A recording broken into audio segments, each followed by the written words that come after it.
Assalamualaikum warahmatullahi wabarakatuh. Kenalkan, nama saya Matros Sidin SPD, calon guru penggerak angkatan 8 Kabupaten Kebumen. Dari SD Negeri Lerep Kebumen, Kecamatan Poncowarno, Kabupaten Kebumen.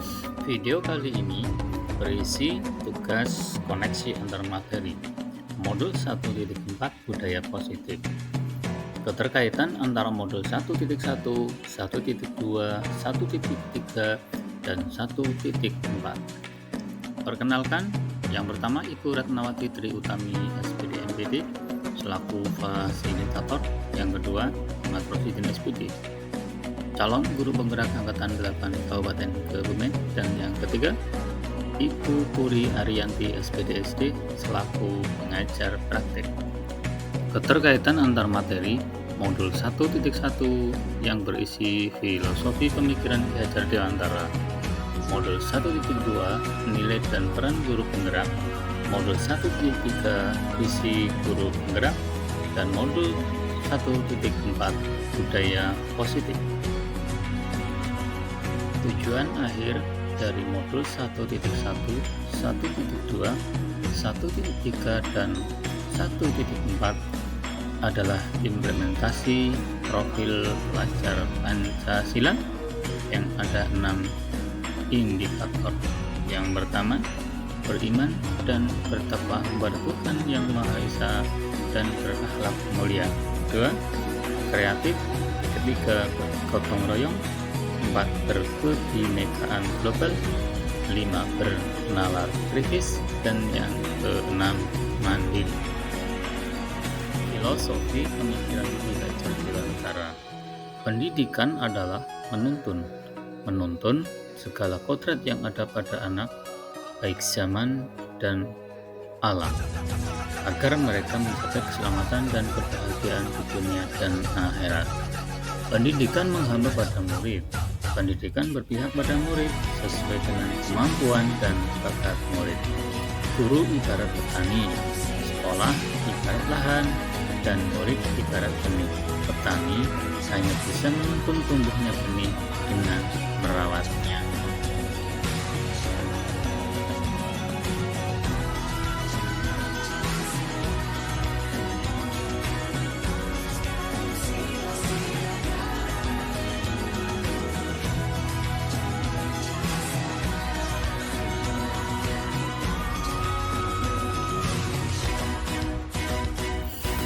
Soal nomor 1.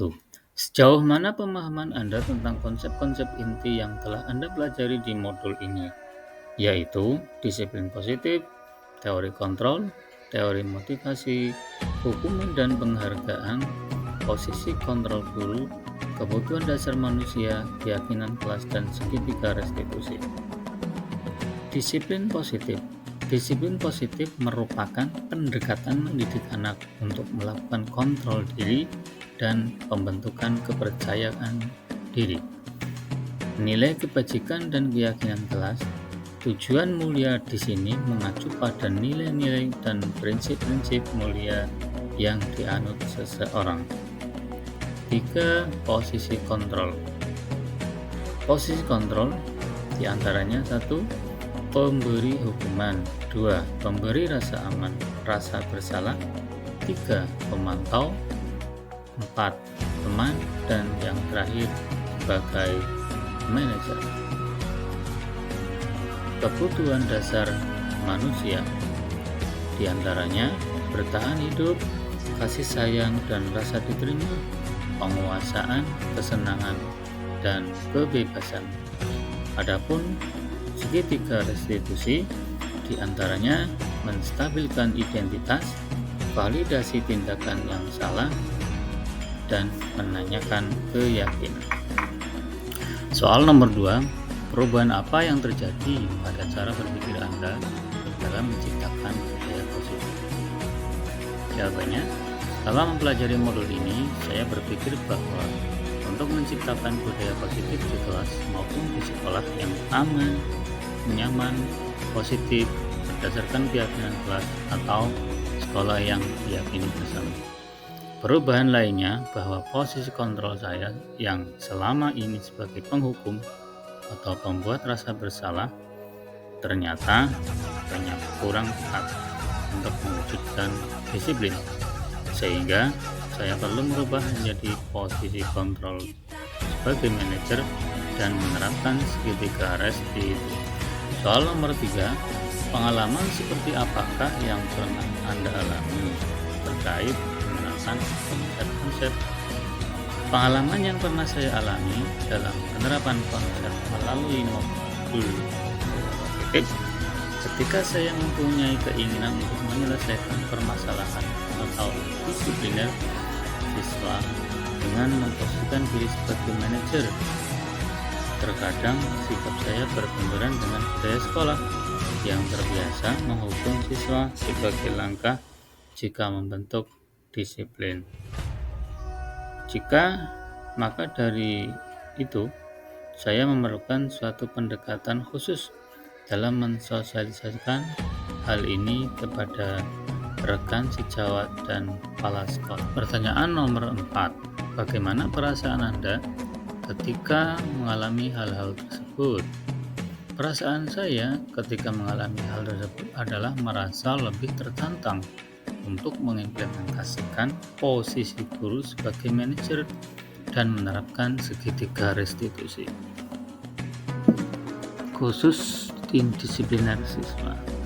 Karena dengan menempatkan diri sebagai manajer, guru akan memberikan kesempatan kepada murid untuk mempertanggungjawabkan perilaku dan mendukung murid menemukan solusi masalahnya. Saya juga merasa tertantang untuk menyusun strategi untuk menemukan konsep budaya positif kepada rekan sejawat agar kami bisa berkolaborasi melakukan perubahan positif di kelas dan sekolah. Pertanyaan nomor 5, menurut Anda terkait pengalaman dalam penerapan konsep-konsep tersebut, hal apa saja yang sudah baik, apa yang perlu diperbaiki? Menurut saya, hal yang sudah baik ada di lingkungan kelas dan sekolah adalah disiplin positif, nilai-nilai kebajikan, serta keyakinan kelas yang dibangun bersama dengan berpihak pada murid. Adapun yang perlu diperbaiki adalah posisi kontrol seorang guru yang selama ini cenderung sebagai penghukum dan membuat rasa bersalah menuju posisi yang baik. Soal nomor 6. Sebelum mempelajari modul ini, ketika berinteraksi dengan murid berdasarkan 5 posisi kontrol, posisi manakah yang paling sering Anda pakai? Dan bagaimana perasaan Anda saat itu? Setelah mempelajari modul ini, posisi apa yang Anda pakai? Dan bagaimana perasaan Anda sekarang? Apa perbedaannya? Sebelumnya, saya sering menggunakan posisi kontrol sebagai penghukum dan pemantau. Saat itu adalah perasaan saya merasa benar dengan tindakan yang saya berikan kepada murid saya, walaupun hasilnya kurang signifikan. Setelah mempelajari modul ini, saya mencoba posisi sebagai manajer. Saat mampu memposisikan sebagai manajer dengan penerapan segitiga restitusi, saya merasa bangga dengan murid saya yang lebih tanggung jawab dalam menyelesaikan masalah. Persoal nomor 7. Sebelum mempelajari modul ini, pernahkah Anda menerapkan segitiga restitusi ketika menghadapi permasalahan murid Anda? Jika iya, tahap mana yang Anda praktekkan dan bagaimana Anda mempraktekannya? Sebelumnya, saya pernah secara tidak sengaja menggunakan segitiga restitusi, namun tahapan restitusinya belum sempurna. Tahapan yang pernah saya lakukan adalah menstabilkan identitas dan validitas tindakan yang salah. Saya belum sampai tahap menanyakan keyakinan, karena sebelumnya saya cenderung meminta siswa melakukan perbaikan atas kesalahannya berdasarkan cara saya sendiri, bukan dengan cara siswa sendiri. Soal nomor 8. Selain konsep-konsep yang disampaikan dalam modul ini, adakah hal-hal lain yang menurut Anda penting dipelajari dalam proses penciptaan budaya positif baik di lingkungan kelas maupun sekolah? Hal yang menurut saya penting dalam menciptakan budaya positif adalah kolaborasi yang baik semua warga sekolah, serta sarana dan prasarana sekolah yang mendukung. Kerjasama warga sekolah dibutuhkan untuk mewujudkan nilai-nilai kebajikan diperlukan agar dapat membangun budaya positif di sekolah. Sarana dan prasarana sangat membantu dalam mewujudkan sekolah yang aman, nyaman, dan mendukung proses pembelajaran yang menyenangkan. Terima kasih. Salam turut gerak, bergerak, tergerak, menggerakkan. Selamat berjumpa kembali di video berikutnya. Assalamualaikum warahmatullahi wabarakatuh.